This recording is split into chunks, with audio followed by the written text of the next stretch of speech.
Episode 6. حاضرین محفل کا پیمانہ صبر لبریز ہو چکا تھا۔ معتمد کا نوعمر بیٹا جس نے ابھی تک کوئی بات نہیں کی تھی، اضطراب کی حالت میں اپنے ہونٹ کاٹ رہا تھا۔ اشبیلیہ کی فوجی افسر اٹھ اٹھ کر احتجاج کر رہے تھے۔ ابن عمار نے گرج کر کہا، خاموش، تم اپنے آپ کو بدترین سزا کا مستحق ثابت کر چکے ہو۔ لیکن عبد المنعم نے اپنی تقریر جاری رکھی۔ قرطبہ کے غدار بھی شور مچا رہے تھے، لیکن عبد المنعم کی آواز سب سے بلند تھی۔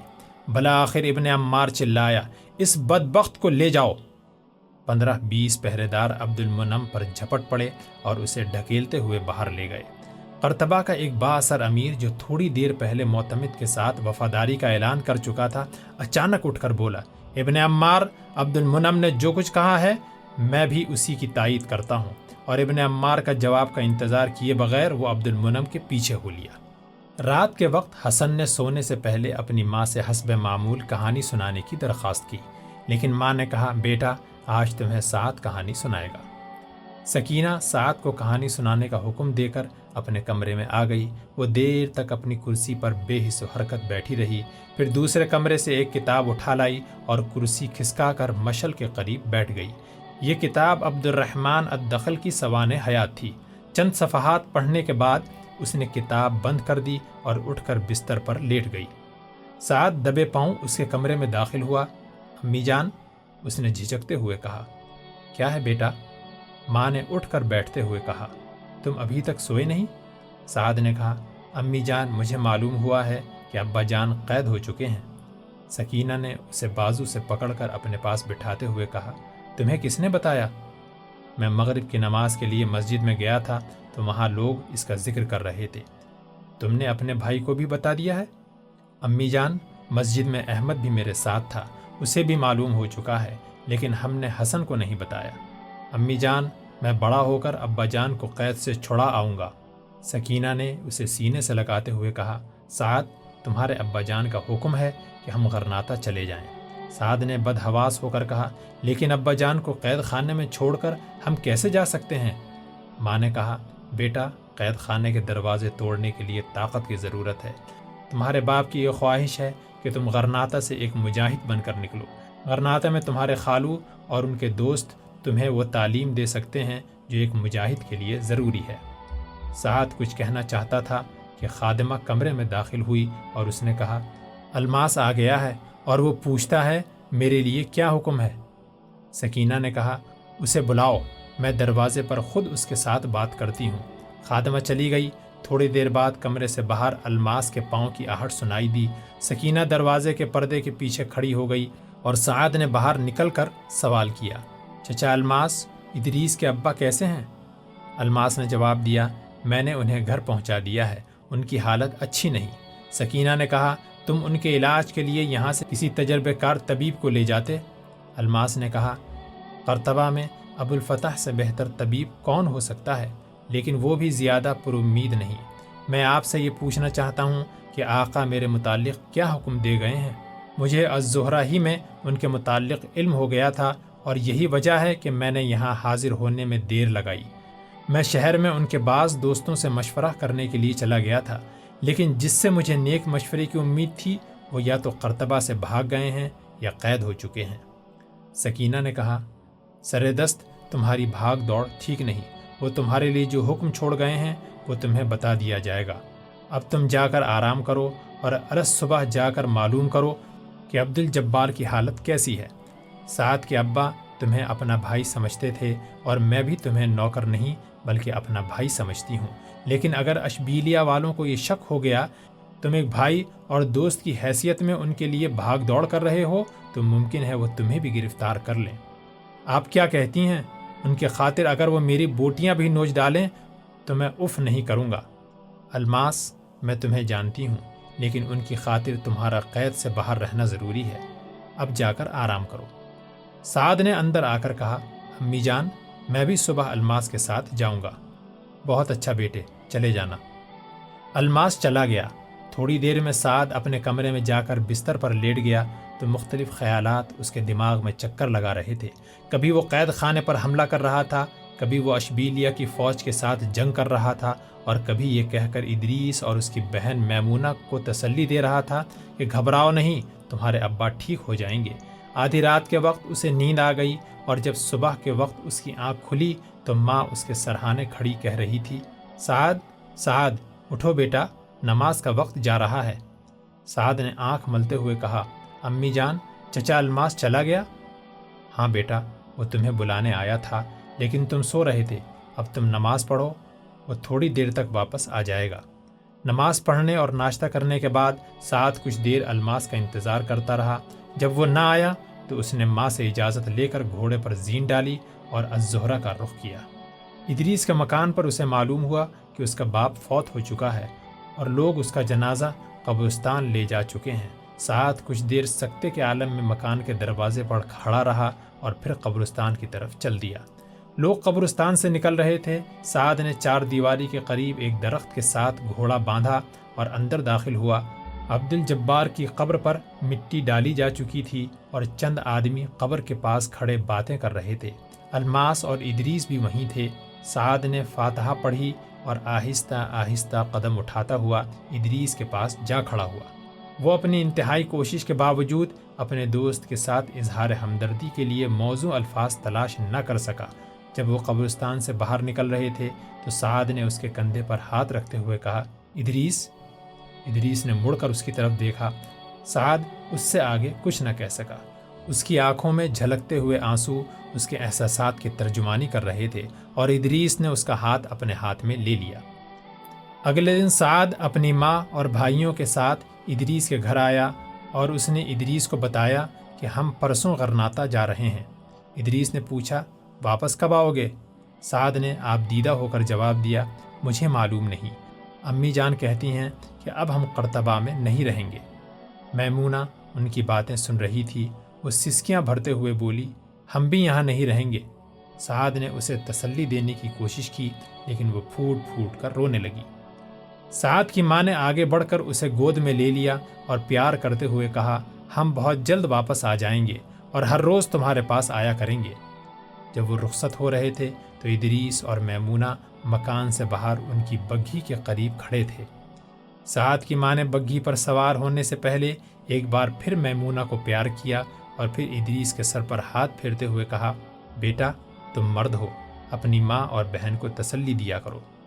بگھی روانہ ہوئی تو ادریس اور میمونہ دیر تک باہر کھڑے اس کی طرف دیکھتے رہے۔ تیسرے دن الماس عبد المنعم کے مکان کے دروازے پر کھڑا اسی بگھی کو غرناطہ کا رخ کرتے دیکھ رہا تھا۔ سعد کھڑکی سے سر نکال کر کہہ رہا تھا، چچا الماس، ادریس کے پاس ضرور جانا۔ حالات بگڑتے گئے۔ غرناطہ میں عبد المنعم کی بیوی اپنی رہائش کے لیے ایک مکان خرید چکی تھی۔ قرطبہ کی جائیداد سے اس کی سالانہ آمدنی اس کی ضروریات کے لیے کافی تھی۔ عبد المنعم نے قید ہونے سے پہلے جن یتیموں اور بیواؤں کے وظائف مقرر کر رکھے تھے اس کی بیوی نے انہیں بند کرنا گوارا نہ کیا۔ قرطبہ میں معتمد کے حکام کچھ اپنے حکمران کی عیاشیوں کا سامان مہیا کرنے اور الفانسو کا خراج پورا کرنے کے لیے خوشحال لوگوں پر زیادہ سے زیادہ ٹیکس لگا رہے تھے۔ الماس نے ایسے حکام کی ایک فہرست تیار کر رکھی تھی جو ہر سال اس سے نئے اضافوں کے ساتھ حکومت کا ٹیکس وصول کرنے کے علاوہ اس سے اپنے لیے بھی کچھ وصول کر لیا کرتے تھے۔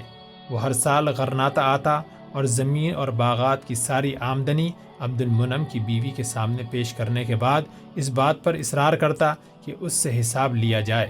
عبد المنعم کی بیوی کہتی، نہیں الماس، تمہیں حساب دینے کی ضرورت نہیں۔ وہ پریشان ہو کر سعد سے شکایت کرتا، دیکھو سعد، اب تم بڑے ہو گئے ہو، اب تم مجھ سے حساب لیا کرو۔ سعد کہتا، نہیں چچا، تم سے تو ابا جان بھی حساب نہیں لیا کرتے تھے۔ الماس کہتا، بیٹا وہ زمانہ اور تھا، اب ہر سال ایسی باتیں ہوتی ہیں جو میں تمہیں بتانا ضروری سمجھتا ہوں، سنو ورنہ میں خفا ہو جاؤں گا۔ احمد، حسن، تم بھی بیٹھو۔ وہ مجبوراً اس کے سامنے بیٹھ جاتے۔ ان کی ماں اور خالہ پردے کے پیچھے کھڑے ہو کر اس کی باتیں سنتی۔ بعض اوقات ابو صالح بھی ان کی باتوں میں دلچسپی لیتے۔ الماس آمدنی کی تفصیلات سمجھانے کے بعد اخراجات کا حساب دیتا اور سننے والوں کے لیے اس کی گفتگو دلچسپ بن جاتی۔ دیکھو سعد، پچھلے سال معتمد نے قرطبہ میں 4 دربار، 40 ضیافتیں اور مشاعروں کی 50 مجلسیں منعقد کی تھیں، اس لیے رعایا پر اس قدر زائد ٹیکس لگایا گیا تھا۔ معتمد نے پچھلے سال کی نسبت اس سال الفانسو کو خراج کی رقم 1.5 گنا زائد دی تھی، اس لیے ہم پر جو ایک خاص ٹیکس لگایا گیا تھا اس کی رقم اتنی تھی۔ قرطبہ کے گورنر نے اپنے لنگر خانے کے زائد اخراجات پورے کرنے کے بہانے ایک خاص ٹیکس وصول کیا ہے، لیکن لوگ کہتے ہیں کہ یہ رقم فرانس سے شراب منگوانے پر صرف ہوئی ہے۔ مجھ سے اتنے دینار وصول کیے گئے۔ پچھلے سال ملکہ رمیکیا نے قرطبہ میں 1 ماہ قیام کیا تھا، اس سال انہوں نے 3 ماہ قیام کیا ہے، اس لیے ہمیں مجموعی مالیے کے ہر دینار کے ساتھ اتنے درہم زائد ادا کرنے پڑے۔ اب ایک افواہ یہ بھی ہے کہ ملکہ شاید مستقل طور پر یہاں تشریف لے آئے، اس لیے قرطبہ کے بہت سے لوگ اپنی جائیدادیں چھوڑ کر بھاگنے کی فکر میں ہیں۔ اخراجات کی تفصیل سنانے کے بعد الماس اپنی جیب سے ایک کاغذ نکال کر سعد کو دیتے ہوئے کہتا، اور یہ کاغذ سنبھال کر اپنے پاس رکھو، اس پر ان عہدیداروں کے نام ہیں جنہوں نے مجھ سے زبردستی پیسے بٹورے ہیں۔ ان رشوت خوروں اور بد دیانتوں کا یوم حساب دور نہیں، لیکن اگر میں اس سے پہلے چل بسا تو تمہارا فرض ہوگا کہ ان لوگوں سے پائی پائی وصول کرو۔ قرطبہ کے قید خانے میں عبد المنعم کے ساتھ اس کے کسی دوست یا عزیز کو ملنے کی اجازت نہ تھی۔ بعض لوگوں کا خیال تھا کہ اسے شاہی خاندان کے قیدیوں کے ساتھ کسی جزیرے میں پہنچا دیا گیا ہے، اور بعض حلقوں میں اس قسم کی افواہیں مشہور تھیں کہ اسے اور اس کے ساتھیوں کو درپردہ موت کی گھاٹ اتار دیا گیا ہے۔ 2 سال بعد عبد المنعم کا ایک ساتھی کسی طرح قید خانے سے فرار ہوا اور غرناطہ پہنچ کر اس نے ابو صالح کو بتایا کہ عبد المنعم ابھی تک قرطبہ کے قید خانے میں ہے۔ سعد، احمد اور حسن کی زندگیوں پر اپنے باپ کی قید اور قرطبہ سے ہجرت کے واقعات کا گہرا اثر تھا۔ ماں کی تربیت نے انہیں بچپن میں ہی قوم کے ماضی، حال اور مستقبل کے متعلق غور و فکر کرنے کا عادی بنا دیا تھا۔ ان کے خالو نے انہیں غرناطہ کے فوجی مکتب میں داخل کروا دیا۔ یہ فوجی مکتب کسی زمانے میں ایک عظیم الشان ادارہ تھا، جہاں حکومت کے خرچ پر بچوں کو فنون سپہ گری کی تعلیم دی جاتی تھی، لیکن اب نااہل حکمرانوں کی بے توجہی کے باعث اس کی اہمیت بہت کم ہو چکی تھی۔ ایک طویل مدت حکومت کی اعانت سے محروم ہونے کے باعث یہ مکتب بند رہا۔ اس کے بعد غرناطہ کے چند مخیر رؤسا نے اس کا انتظام اپنے ہاتھ میں لے لیا۔ ایک مالدار تاجر نے اپنی جائیداد کا بیشتر حصہ اس مدرسے کے لیے وقف کر دیا۔ پھر علماء کی ایک جماعت نے غرناطہ کے حکمران پر زور ڈالا اور شاہی خزانے سے ایک معقول رقم اس کی اعانت کے لیے منظور کروا لی۔ سکینہ جس مشن کے لیے اپنے بچوں کو تیار کرنا چاہتی تھی، اس کے لیے فوجی مکتب کی تعلیم کافی نہ سمجھتے ہوئے اس نے ایک عطالیق کی خدمت حاصل کر لی۔ یہ عطالیق غرناطہ کے علماء کی صف اول میں شمار ہوتا تھا۔ عبد المنعم کے بیٹے مکتب کے علاوہ گھر پر اپنے عطالیق سے قرآن، حدیث، فقہ، تاریخ، جغرافیہ اور ریاضی کی تعلیم لیا کرتے تھے۔ مکتب کے تمام استاد ان لڑکوں کی خداداد صلاحیتوں کا اعتراف کرتے تھے۔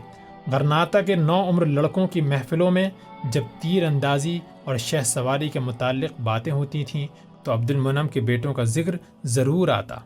احمد کو اپنے بھائیوں کی نسبت مطالعے کا بہت زیادہ شوق تھا۔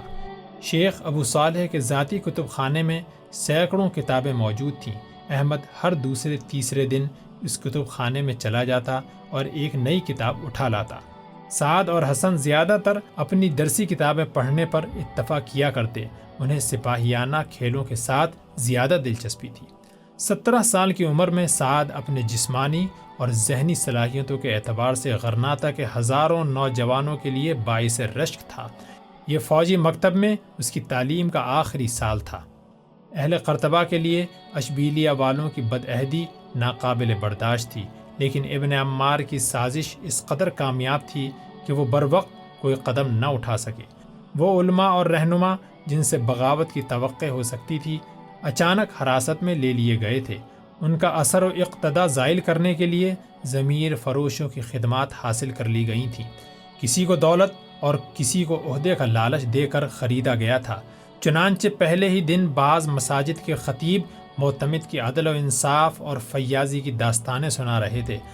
عوام اہل طلیطلہ کے ساتھ ایک طویل جنگ سے تنگ آ چکے تھے، اس لیے ان میں سے بعض یہ کہتے تھے کہ معتمد بہرحال ایک مسلمان ہے، بعض یہ کہتے تھے کہ وہ عبد الملک سے زیادہ بہتر ہے، اور جو لوگ اس صورتحال سے نالاں تھے وہ اشبیلیہ والوں کی تلواروں کے خوف سے کسی کھلی بغاوت کے لیے تیار نہ تھے۔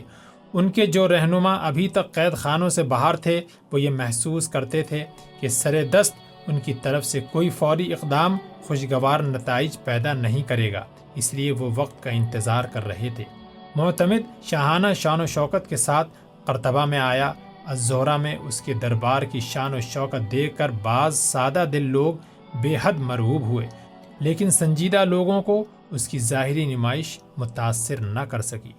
معتمد سے کہیں زیادہ اس کی ملکہ رمیکیہ ظاہری شان و شوکت، نمائشی دعوتوں اور عیش و نشاط کی محفلوں پر جان دیتی تھی۔ معتمد کی ملکہ کی حیثیت سے قصر زہرہ میں داخل ہونا اس کی زندگی کی سب سے بڑی خواہش تھی۔ معتمد اور رمیکیہ ہر سال کچھ عرصہ قصر زہرہ میں گزارتے تھے اور باقی سارا سال ان کے حکام اور عہدیدار ان کے استقبال کی تیاریوں میں مصروف رہتے تھے۔ معتمد کا بیٹا عباد قرطبہ کا گورنر تھا۔ وہ والدین کی تربیت اور ابن عمار کی صحبت کے باعث کم سنی ہی میں پرلے درجے کا عیاش بن چکا تھا۔ اہل قرطبہ کو الزہرہ میں عیش و نشاط کی محفلوں کے اخراجات پورے کرنے کے لیے بھاری ٹیکس ادا کرنے پڑتے تھے۔